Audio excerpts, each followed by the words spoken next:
Okay, so I've just started recording, so I'm going to jump into the slides. I only have a couple prepared this morning just to kind of give some really brief context and background. Hopefully this isn't the first time you're hearing of the Renewable Development Fund. This is meant more to be a quick overview and then as interactive of a Q&A session that these unique situations allow. So I'm hoping for a lot of questions, some content that I can answer, and then go do some deeper dives into. So please use that chat function the best of your abilities. So again, this is the Renewable Development Fund information session. I'm Dan Janicek, the grants manager at Portland General Electric. Please excuse any slowness with the slides and any interruptions from my dog. He is very protective.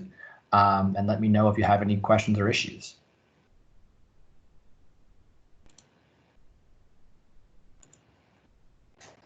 I always want to start with a brief history and background of the Renewable Development Fund. So this fund wouldn't be possible without the support of our Green Future customers. It's our voluntary renewable customers, of which we have over 225,000 as of our last count. Really spectacular, people who are putting their money where their mouth is in terms of wanting more renewables, up to 100% of their usage on their bills.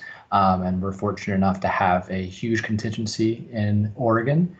So funding for the Renewable Development Fund comes from part of their purchase and allows the tangible projects that we've produced within our territory. Over the years, that has resulted in over $14 million being awarded to over 60 projects, which is tremendous. We're really excited about that. We love that we're able to put projects back into the communities that are supporting renewable energy. More renewables kind of begets further renewables. So it's nice to have that tangible project installed in someone's backyard that you can point to and see and say what it's doing. Really importantly for the Renewable Development Fund, as much as we absolutely are focused on developing new renewable generation, we also want projects that have some further benefits to these communities because the money is coming from our individual customers. We want those benefits to flow back to those individual customers as much as we can. So we really are focused on projects that have additional benefits in the realms of education, societal benefits, economic benefits, if those are possible. Anything that can go back to the communities that are supporting renewables, we really think is a huge win all the way around, and then just allows projects like this to further sustain themselves. So while we want the projects to be technically sound and producing energy, we also think there's a great opportunity to involve the community even further than just the green electricity that's being produced.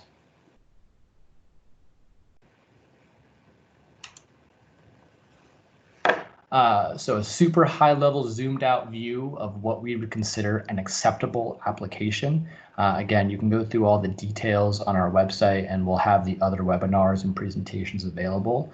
But the high level details, the first thing was we're looking for a very complete application. It kind of goes without saying, but answer all of the applicable questions to the best of your abilities. Make sure things aren't left blank, and if they are, there's a reason for that. The next step is making sure the project's ready. There is a timeline for this money, and we expect projects to be completed within 18 months of the award agreement.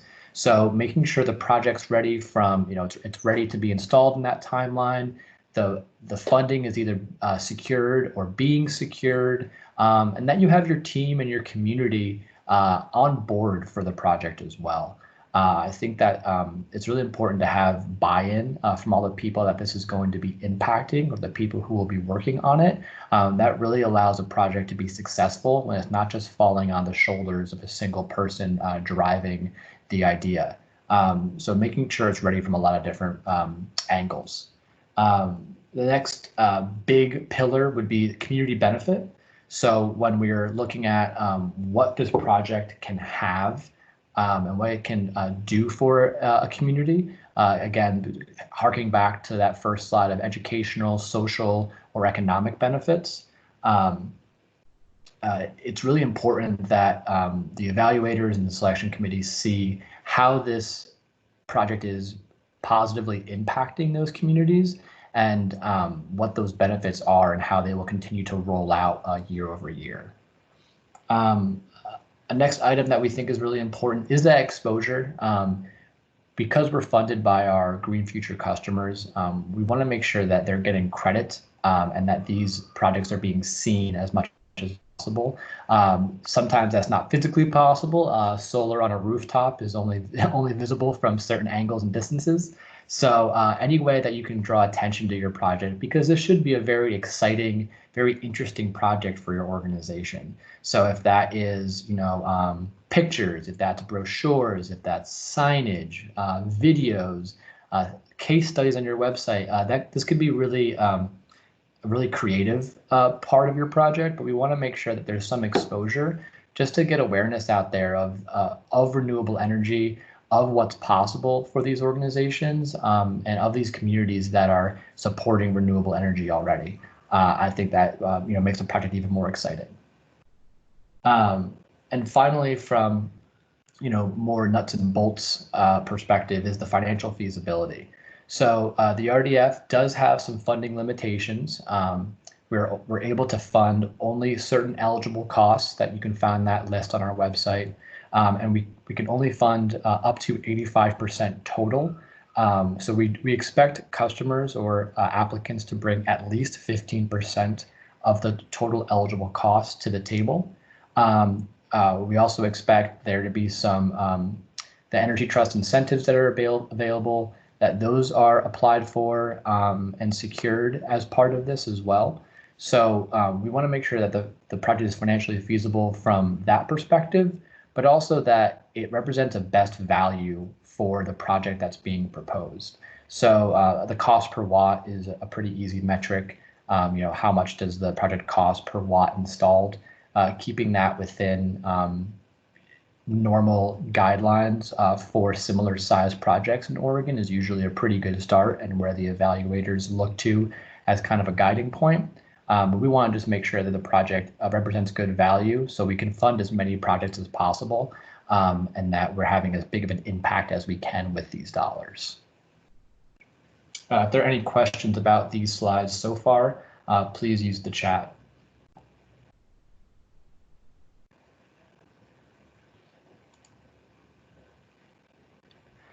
So obviously things changed a little bit for this year. Originally, we were supposed to open on April 1st, and that clearly has been pushed back. So we are now opening on June 1st here as this timeline will show you. So June 1st, you can start sending your application in if you're already raring to go, but it will be open from June 1st until August 1st at 5 p.m. So please make sure you have your application in by then if you are interested. You'll send that to the Renewable Development Fund inbox. I have the email address on the last slide of this presentation. So that's where you'll be sending your application and any relevant appendices. For those of you that are eligible for an Energy Trust incentive, that must be already secured and reserved prior to applying for the Renewable Development Fund.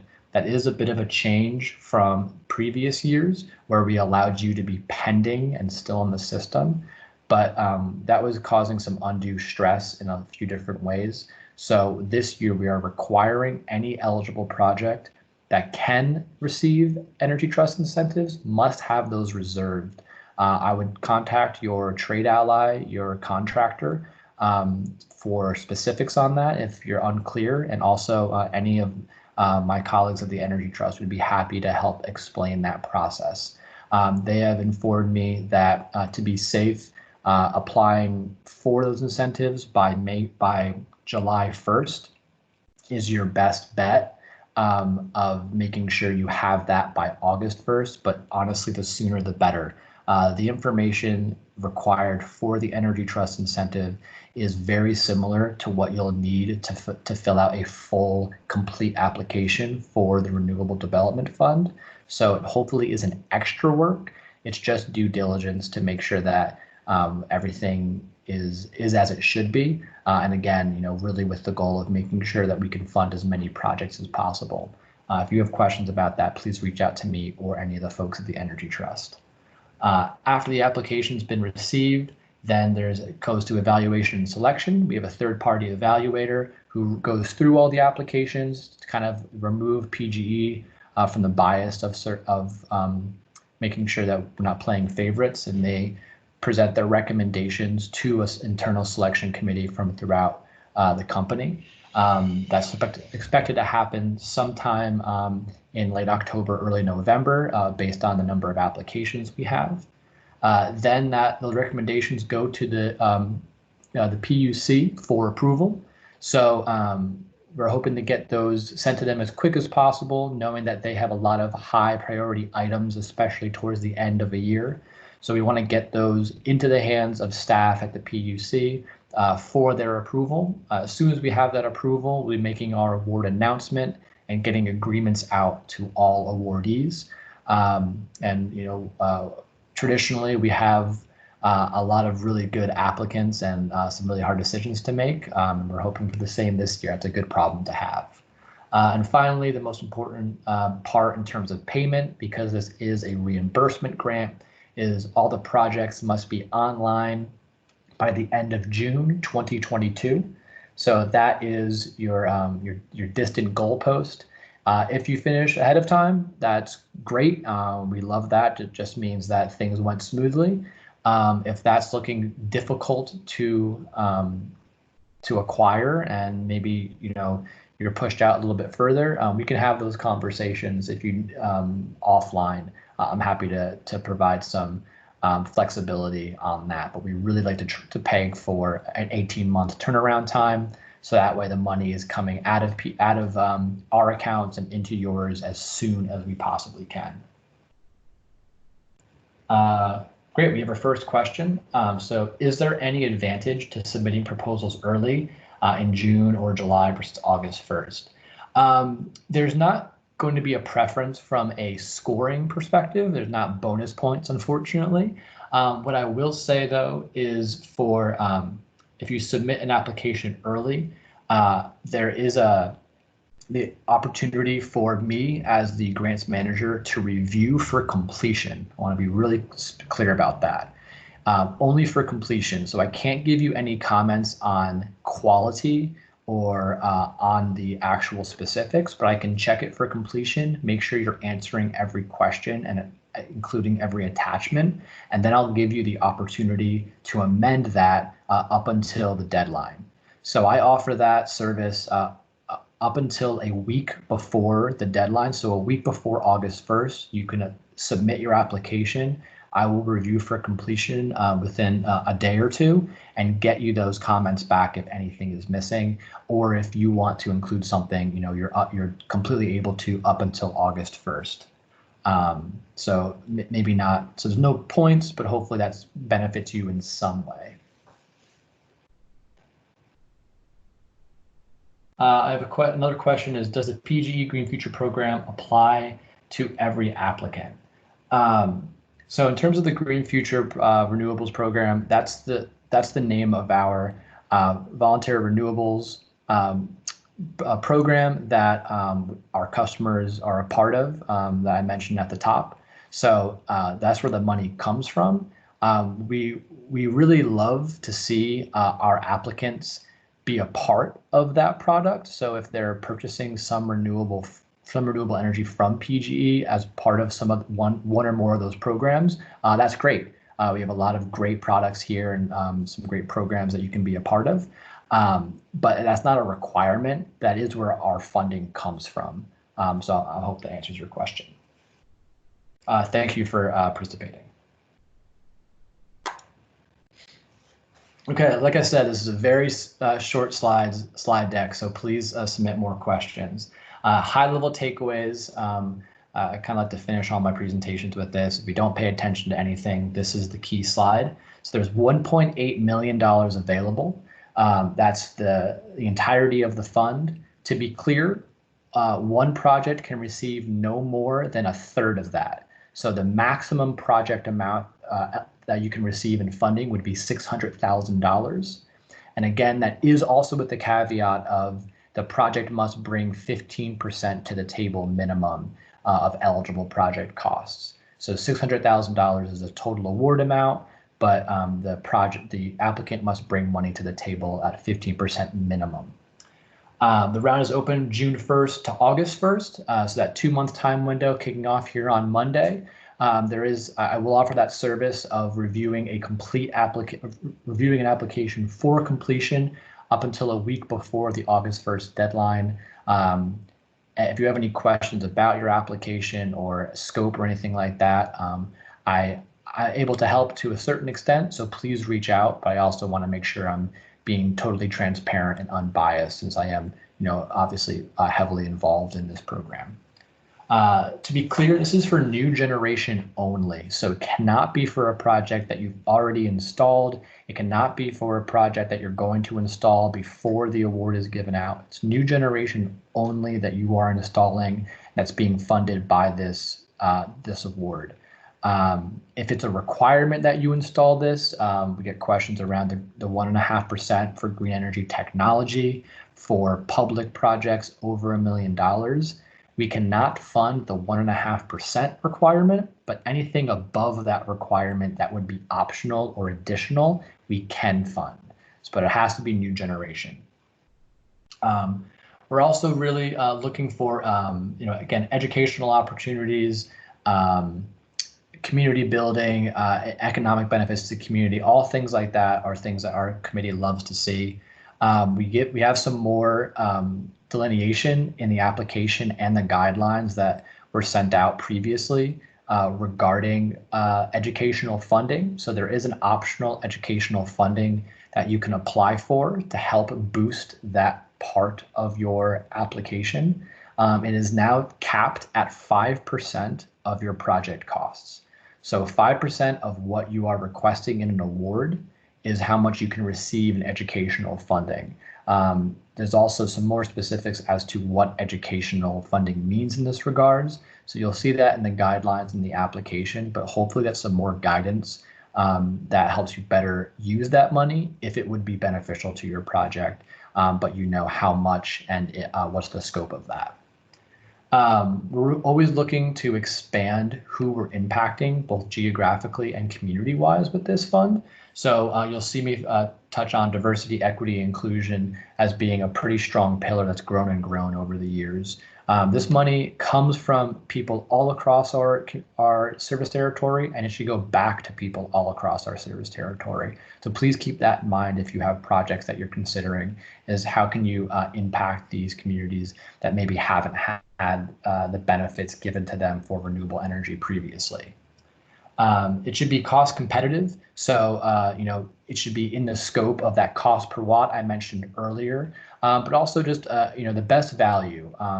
We use the term, sharpen your pencils and give us your best offer. We don't want to overfund projects. We want to make sure these projects are happening. But if we give, we want to make sure we have money for everybody. So please make sure that they're competitive with, the norms of the industry. Again, installed, completed by the end of June 2022.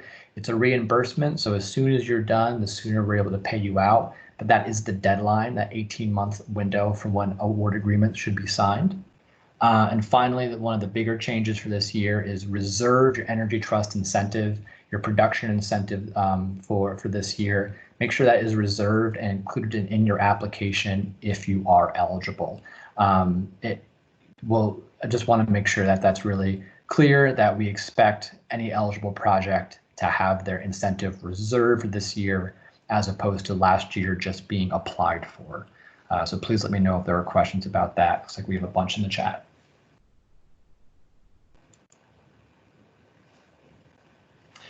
So one question, could an organization also seek outside grants in addition to the RDF grant? Could those grants be part of the 15% an applicant brings to the table? Great question. We love seeing cost sharing. So the more grants and the more funding you can find helps diversify your funding pool and also decreases the strain on the RDF to do more.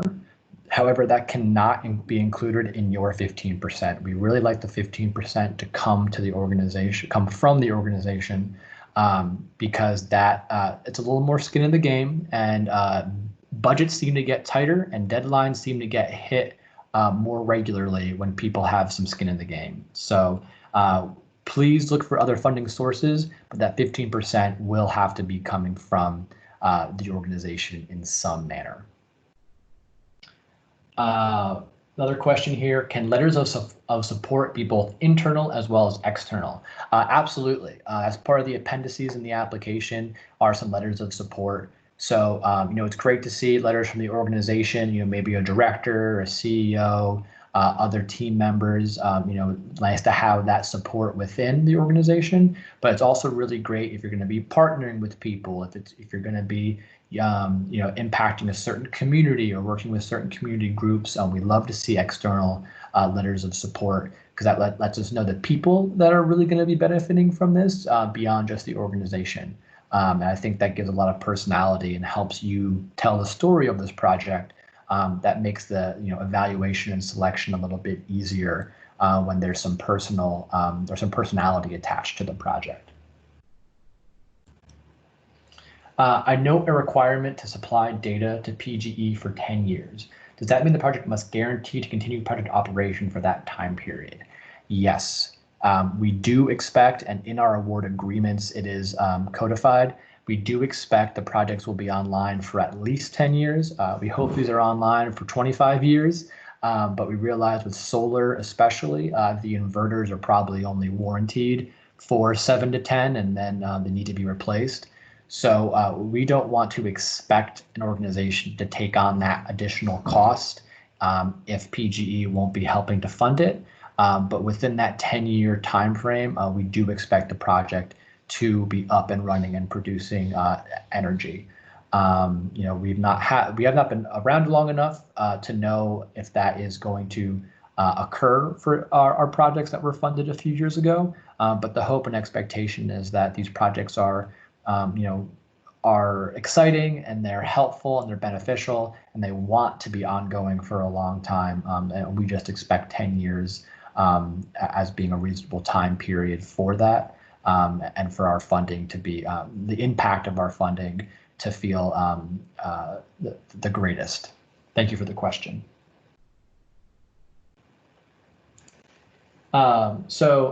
Another question here, as a case in point, could you profile the Beaverton Safety Center RDF grant? I'll talk broadly about the Beaverton Public Safety Center. I don't really feel comfortable going into specifics just because I don't want to speak for the applicant, and I don't want to share too many not public details. But essentially that was a project in the city of Beaverton to help put solar on their still being built public safety center. I believe that was going to house at least their police department, if not some other emergency services, as well as be kind of a community center / gathering point for any resiliency efforts or emergencies or disasters or anything like that. So as part of that project, they wanted to install solar and I believe a storage as well on that project. And to add to its resiliency, and also to add to making sure it's energy efficient, making sure that it's sustainable and green, and providing electricity for years to come. So that was a really great project in terms of what its purpose was. It was serving a broader community. It was part of this building that's going to house emergency services that are really critical needs for that community as well. The addition of storage was really unique and actually pretty excellent. The RDF fund cannot fund storage. Our tariff is written such as the project must generate electricity, and batteries don't generate electricity, or renewable electricity specifically. So therefore, we can't fund storage, but we do prefer to see storage on a project, which I understand is a little bit tricky. So essentially the same project with or without storage, the project with storage would score better according to our rubric. but we just can't fund it. So we definitely want to support energy storage as much as possible, realizing how important that is as we are continuing to evolve. So that project had it, which was another mark for them, and ultimately we're excited to have that project come online. And fulfill some of the expectations in their application in terms of community engagement and ultimately community support. Thanks for the question. Another question here is clarification on the additional 5% funding for educational engagement. Would it look like this? An 100%, $100,000 eligible project, max ETO/RDF is $85,000. And an additional $5,000 for educational aspects on top of the $85,000. That is a great question. Let me pull up, excuse me one second as I just pull up the application to make sure I'm speaking to it specifically.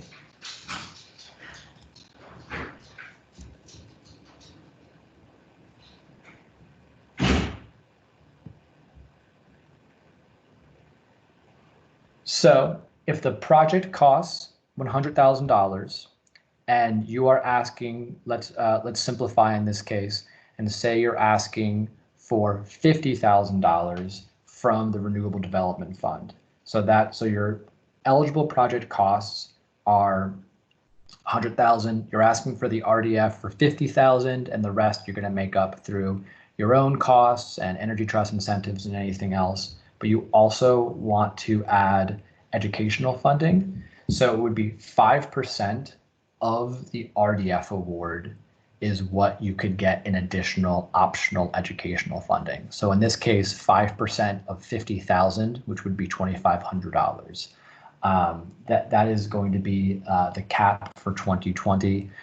We have an agreement with the PUC to come back and circle back on that dollar amount for future years to see if that was appropriate or if a dollar cap would be more appropriate moving forward. But it will be 5% of what you ask for from the RDF that you are able to get in optional educational funding. And to be perfectly clear, the committee can decide to fund your physical project and not fund the educational component. Those are separate. So, we might not fund the additional 2,500 or whatever it may be, but the project itself, we might greenlight if the project, meets our expectations. I hope that makes sense. Will a solar project that powers an EV charging installation be more favorably viewed in scoring? Without knowing specifics, I would say tentatively yes, because we want to see some additional other additional benefits or other additional considerations in projects, things like storage. Electric vehicles, electric vehicle charging is a big area that obviously PGE is very focused in and that we're trying to grow more and more throughout the state. So if say a solar carport, if you're going to put solar on a carport and then that solar is going to help power the charging stations, that would be a great mixture of a lot of different technologies, really benefiting the community and the grid and keeping things green and clean. So I think we would love to see something like that. I have to know more specifics to make sure it kind of fit into what we'd expect. But that would be, that would be an area of focus for the selection committee. Another question. Is there a separate forms application or just part of the larger RDF application for the educational aspects? So it is in the educational, or it is in the application itself. As you go through that, and again, that was made available through the email. It will also be on the website, so you can see that at your own time. But there are questions about your educational plans or your educational commitments in the application. And then after the budget section for the project components, the actual physical components, there is another section immediately after with the educational costs and educational request. So it kind of follows that path. And then there's also an attachment you can include if you so want that can further outline your educational plans, just to give some more context for what you might be doing with that money. So it's all part of that. So you can include a separate attachment. You don't have to. The application should provide enough space for that clarification.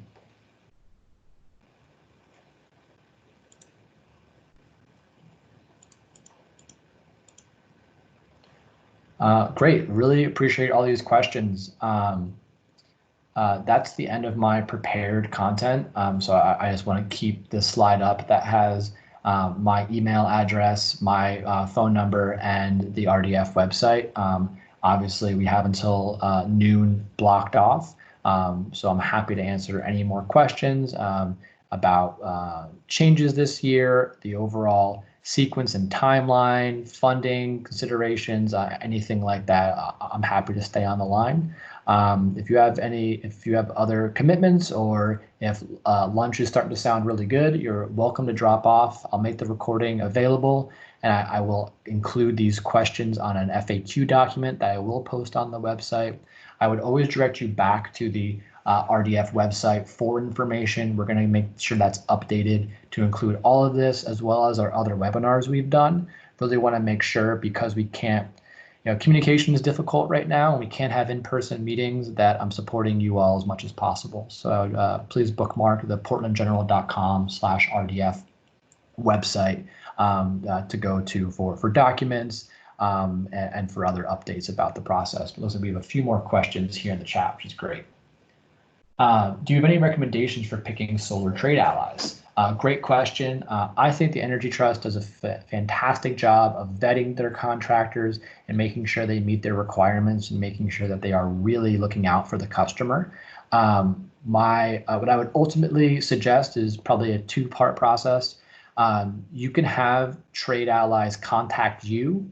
If you go to the Energy Trust website, you can put in your information, and they will, I believe it's 3 trade allies will contact you regarding your project to have those discussions around, what you can do, what's possible, and what the timeline might be. I think there's also a contact on the website itself where you could write in, and one of the folks there will get back to you, and either with a list of available trade allies or kind of point you in the right direction.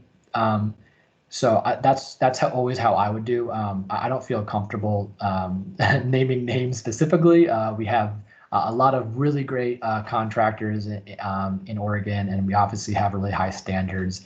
And the Energy Trust does a great job vetting them. So I would trust any trade ally that came out of them. You can also check their rating. I think they still have that rating system. So that should give you some further confidence to make sure that other people have kind of vetted them for you. A question here is, what were some of the most common pitfalls of applications in previous rounds? Really great question. So common mistakes, projects not being complete in terms of the application, either not fully answering questions or kind of missing the mark on what the question was asking. So I'd really go through that and make sure that your answers are full and kind of what you intend them to be. I also really encourage people to tell your story.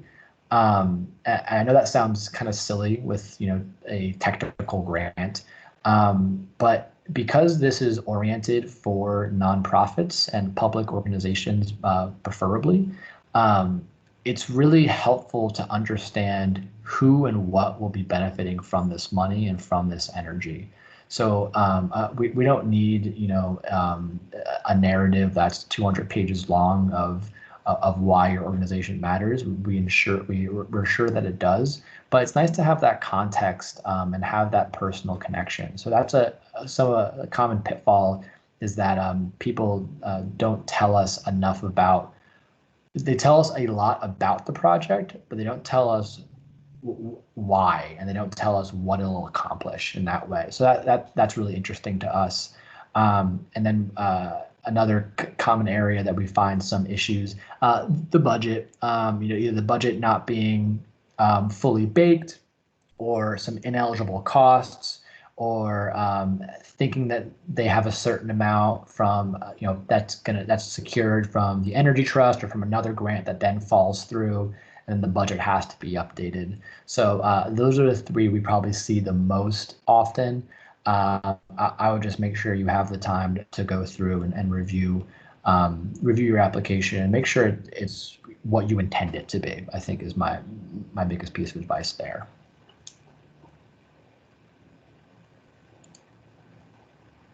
Great. Thanks, Robert, for jumping in and being the contact. Robert's wonderful. He'll be able to help any of you with your energy trust, trade ally needs, and anything else like that. He's also a very well-dressed man. So one challenge our host organizations have had in the past is getting other bids. They've worked with us for a feasibility study and working through grant application, but don't hear back from other solar contractors to get competitive estimates. Start this process early. Thank you, Jim, for highlighting that. Ideally, we would love to see a bunch of competitive bids from a few contractors for every project to make sure that we feel comfortable, and more importantly, you as the applicant feel like you're getting the best value for what you're trying to accomplish. Not always possible. Some contractors are more willing than others, and a lot of times this could be a busy time of year for these contractors as well, and maybe they're not able to commit those resources for something that might not be guaranteed to happen. So I definitely understand in both ways. If we're able to get some other bids just to compare, apples to apples and feel confident, just like if you're doing any other big construction project at your house or at your at your property or anything like that. So do your best to get other bids. Like Jim said, start early if you can. If 2020 is looking too late, we are fully intending on offering the Renewable Development Fund in 2021 at a very similar dollar amount. So if you need the extra time, especially with the ongoing pandemic and our focuses are all kind of fractured right now, please don't think you have to throw something together because it'll be your last chance. We are expecting to have money in 2021 and hopefully moving forward as well. Another question here, can you share some past examples of the educational benefit components of an ideal RDF project? That's a really good but really tricky question. We've actually not funded that many So if you're asking about funding optional educational components outside of the project costs themselves, we've not funded that many. Of our 61, we've only had additional education funding 9 times. So it's not very often. What we usually see is some kind of curriculum development or some kind of ongoing learning opportunity that's really successful. Most easily that's done with schools or educational institutions. I'm not sure if a multifamily housing unit is going to want to attend a class once a week that you're going to develop curriculum for, but that seems to be really a really clear use of the funding, and also has ripple effects that can be used year after year. So I think that has been successful in the past.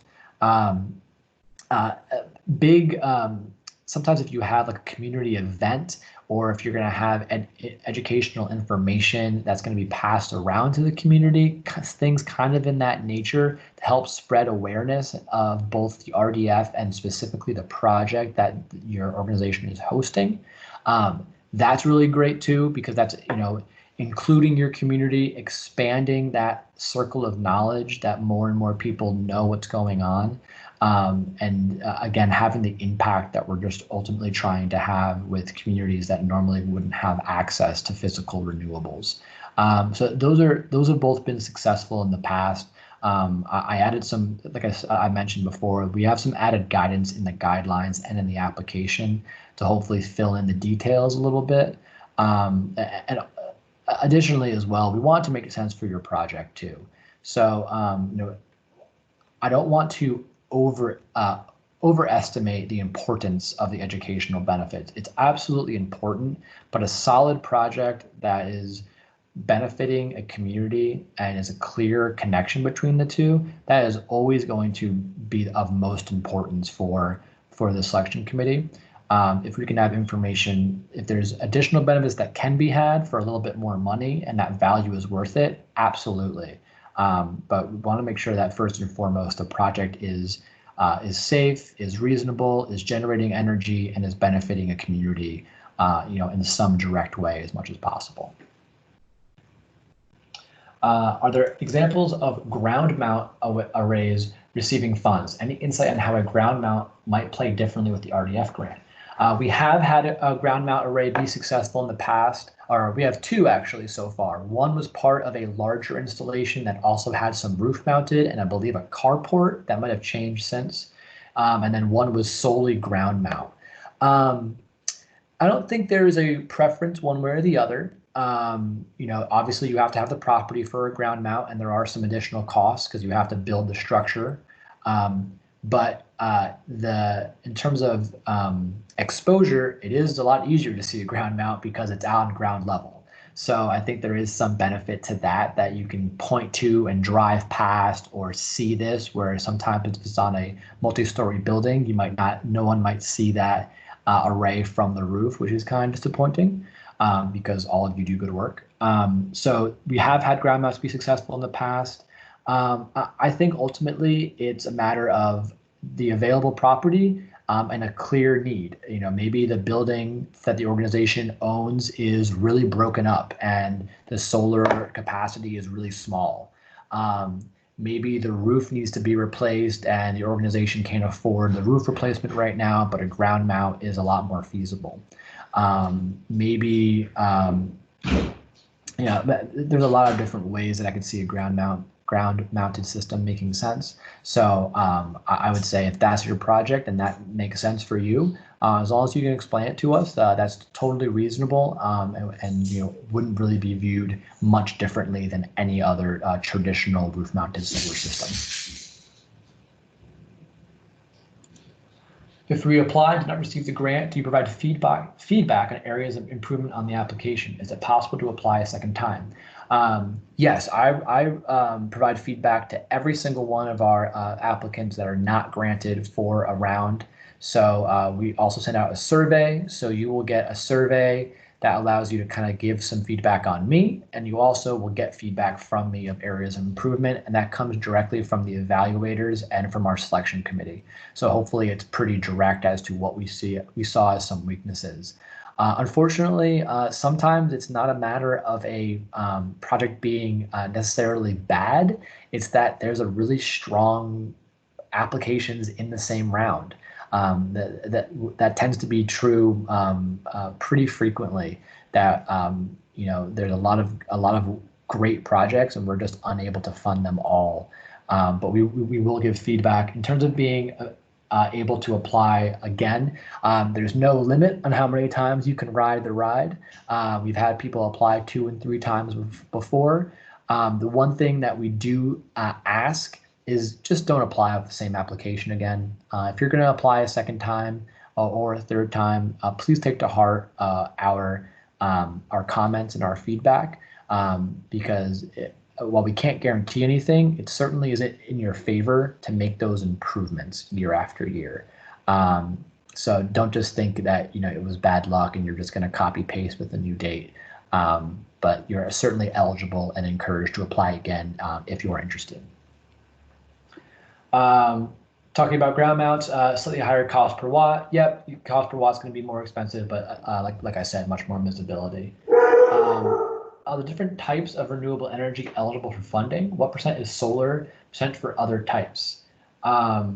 So there's no. We're not trying to hit certain metrics or certain key. We don't have money set aside for certain kinds of projects. All projects are able to receive all of our funding. So we've done overwhelmingly, we have done solar just because that is usually the easiest for the organizations we are focusing on. Doing wind power doesn't really make sense in our service territory. Geothermal, we haven't really seen any projects that can really pull off a geothermal. And hydropower can be tricky with water rights as well as proper sources of hydropower in our territory. So we're overwhelmingly solar. We have seen one in-pipe hydro project that's been really successful. So that was really great. So in-pipe, in the actual pipe and taking the flow of the water in the pipe. And we have had some cogeneration plants for wastewater systems in our territory as well. So using that excess methane generated from their processes and converting that into electricity through a cogeneration engine. Not money set aside for certain kinds of energy, but overwhelmingly solar just because of the situation. Is there an application advantage to applying for less than 85% funding? In short, I would say yes. We certainly have a preference for an applicant that can bring more than 15% to the table. Our scoring rubric will reflect that, as well as it will be noted, during our selection. So if your organization is able to bring more than 15%, then we're going to we're going to look upon that favorably, as opposed to just bringing the bare minimum. But we don't have any tiers of that. For example, if you bring 15 as opposed to 20, there's not any, you don't get an extra point for every 5% or anything. It's just we appreciate the ability to make our money go a little bit further. Great. So much for all these questions. This is really, I'm glad that we're able to answer your questions in as real time as possible. Obviously, there's some things we have to clarify and some things I'll do my best to make sure future presentations and documents are updated with.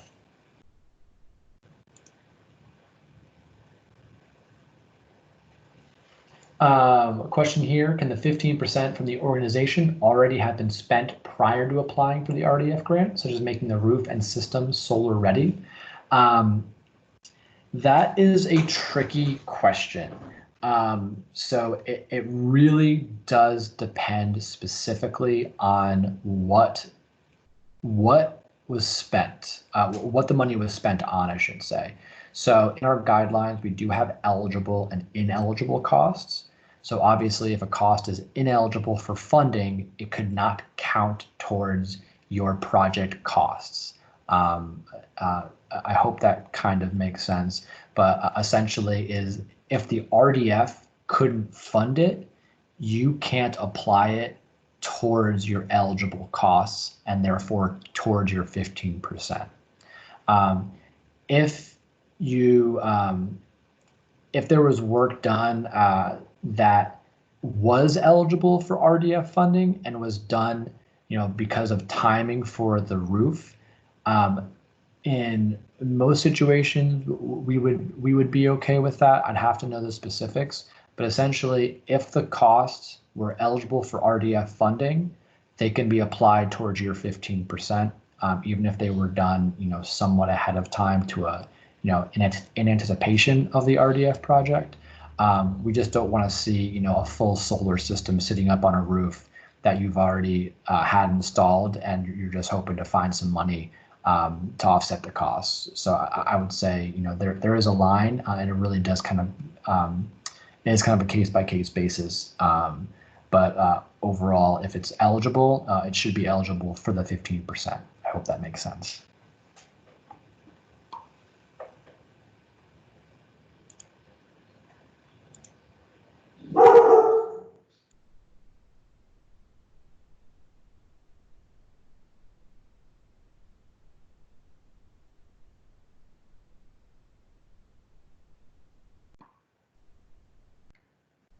Okay, so I'll stay on the line until about noon. This is still being recorded, so I'll make this available along with all these questions and my answers typed out if something didn't make sense or you want to refer back to it. So I'll stay on. Anybody that's still on the call, really appreciate your attention. Thank you so much for the questions, and it makes it easier for me to understand what's unclear and what's working well. So thanks so much for being supportive, for being interested, and for making this such a successful program. This is something that I'm very passionate about as well. So I like being surrounded by other people who feel the same way.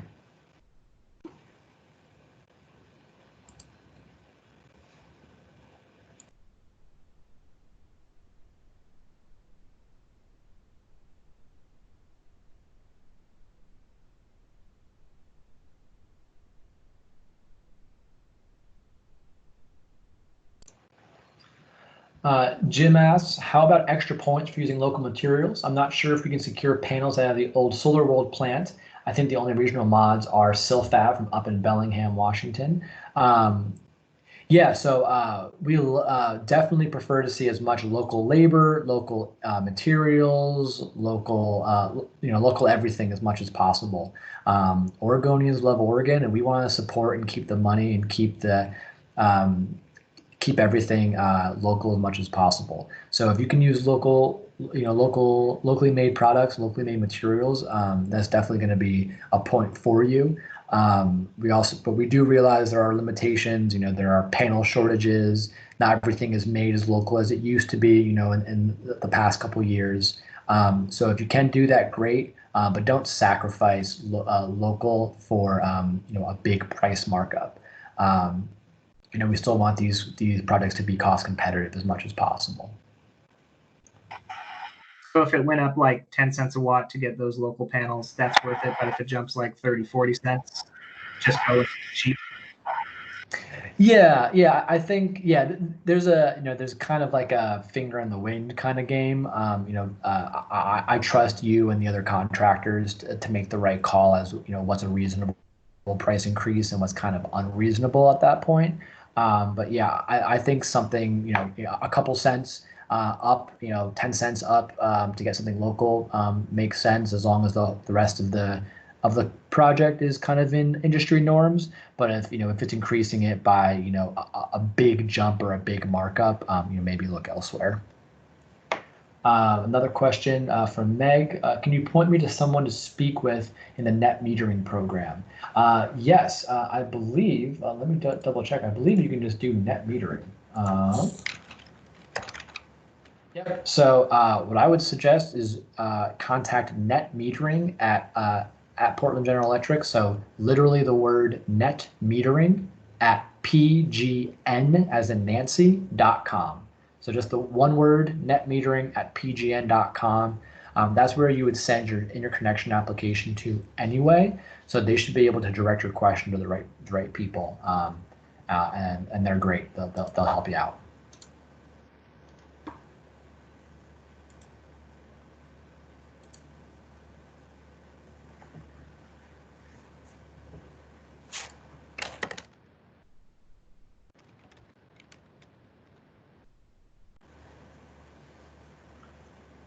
Okay. Well, thanks everybody. Feel free to drop off or ask more questions, whatever you want to do. Really appreciate your attendance. Really appreciate your interest. I hope you all are staying safe and staying well. And doing what you need to stay sane on top of everything else. Thanks for taking the time. Thanks for all the work you do each and every day. I hope you have a lovely rest of your day. And please reach out with any questions.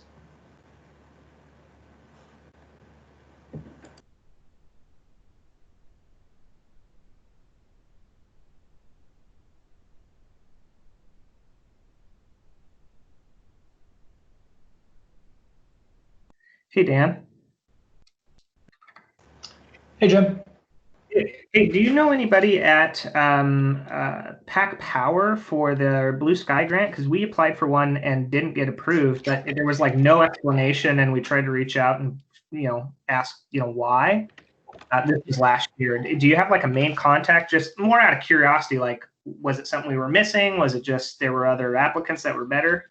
You know what I mean? Yeah. Yep. Totally. So I'm going to direct you towards Barrett. Barrett Kling is essentially my counterpart at Pacific Power. Things have shifted there a little bit more, so she might be more renewables and less blue sky. But she'll be a good person to start with. Cool. Thank you. Yep.